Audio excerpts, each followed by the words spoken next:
أنا عماد هاني شعشاعة من غزة، وأحمل الجنسية السودانية من 30 سنة.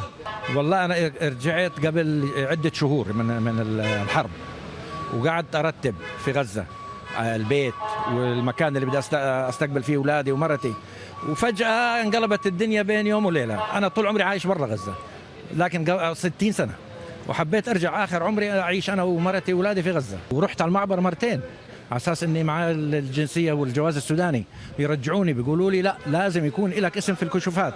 طب يا عمي مين بيحط اسمي في الكشوفات؟ راجع سفاره بلدك، وما فيش سفاره اصلا في رام الله للسودان. انا بعثت اخويا على السفاره في مصر، السفاره السودانيه، وقالوا له والله لازم نخاطب الخارجيه في السودان، ايش نتصرف؟